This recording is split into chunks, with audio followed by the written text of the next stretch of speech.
আসসালামু আলাইকুম।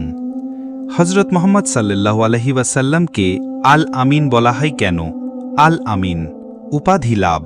শিশু মোহাম্মদ সাল্লাল্লাহু আলাইহি ওয়াসাল্লাম ছিলেন বাল্যকাল থেকেই পুত চরিত্রের অধিকারী। সত্যবাদিতার তার জুড়ি ছিল না। এমন নির্মল ও বলিষ্ঠ স্বভাব, চরিত্র ক্ষুদ্র একটি বালকের হতে পারে, তা যেন সে যুগের লোকের ধারণার বাইরে ছিল। তার সততা, বদান্যতা আর সত্যবাদিতা দেখে সবারই ধারণা জন্মেছিল এ বালককালে একজন মহামানব হবেন। খ্রিস্টান পণ্ডিতগণ তাদের ধর্মগ্রন্থে বর্ণিত শেষ নবীর লক্ষণসমূহ লক্ষ্য করে নিশ্চিত রূপে ধারণা করে নিয়েছিলেন এ বালকই একদিন শেষ জামানার পয়গম্বর হবেন।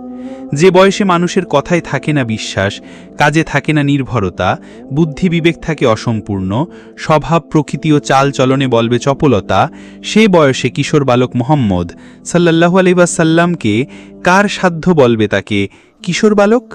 ভাব গম্ভীর ছিল তার গতি প্রকৃতি, আশ্চর্য ধরনের ছিল চালচলন আর কথাবার্তা বলার ধরন। কাজ করার নিয়ম শৃঙ্খলা ছিল অতি অসাধারণ।